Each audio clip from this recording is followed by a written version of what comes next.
some pretty exciting collaborations, Tove Lo, Ed Sheeran. Do those happen through like personal friendships, or did you say, I want that guy, and then some people called some people? How did it come about? Oh, God. I mean, I'm such a big fan of Tove, and I'm such a big fan of Ed, obviously, like the rest of the world. The Ed thing came about through my label. He had a relationship with my A&R girl, and, she calls me, and she's like, hey, I've got this awesome song. Ed wrote it, and I'm like, well, send it to me right now. I want to hear it. And I called her. I'm like, don't play that for anybody else. I want that song.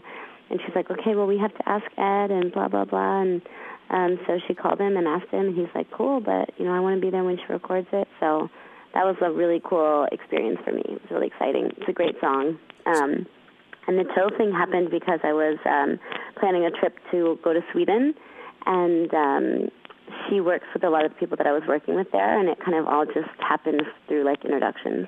Nice. Well, the Ed, so that's a really cool story. So he was what behind the mixing board while you were in the booth. Was he giving you some advice? Was he handing some ideas on how he thought this would sound in his head because he wrote it? Yeah, he was actually in the vocal booth with me.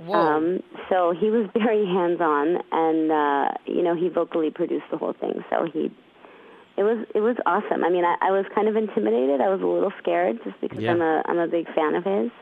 And you want to deliver the message. If someone's words. If someone was writing something I sang, I definitely would be there or wanting to be there. So I thought it was really cool, and he helped me a lot. It can be pretty cramped in those vocal booths. I'm hoping he had good, like, no body odor. He brushed his teeth that morning. By the way, you're right. It can be very cramped in there, and this happened to be a pretty big studio, so it was not too tight.